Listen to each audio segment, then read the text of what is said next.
Susunduin ko si mama at papa. Galing kasi sila sa isla ng Mangkaw. Kasi doon sila naglalagi kasi doon sa nakuha ni mamang lupa. Maraming salamat nga pala sa mga nasa likod ng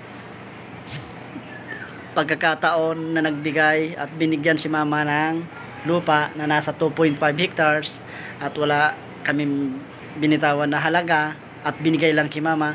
Nagpapasalamat ako sa ating mahal na gobyerno at na yung gobyerno nagbigay nun kina mama at nagsimula yung nag-apply si mama halos nasa taon daw na 2006 at maraming salamat ulit sa mga nasa likod nito kung paano nabigyan si mama, yung mga tumulong. Maraming salamat po sa mga nabigyan kasi 5 sila at sana ingatan nyo yan kasi bihira ngayon ang magkaroon ng lupa. Akalain nyo 2.5 hectares wala kang binitawan na pera tapos binigay lang sa'yo. Huwag nyong ibibinta, sayang. Habang tumatagal ang panahon, ang lahat ng lupa pamahal ng pamahal. Kaya darating ang mga panahon diyan sa mga islang namin pinanggalingan, maraming tao, magiging syudad pa rin yun. Iwan ko lang kung maabutan pa namin.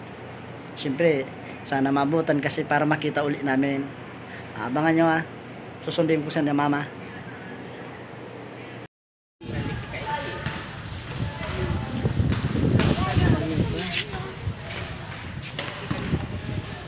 Si Papa, so may dala silang lubi-lubi.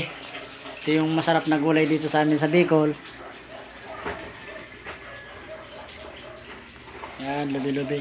Galing yan sa lupa ni Ma, sa isla. Lalagyan namin ng isang nyog. So, umuwi sila kasi magpapahinga muna sila dito. Kasi galing sila sa isla. Medyo bundok doon.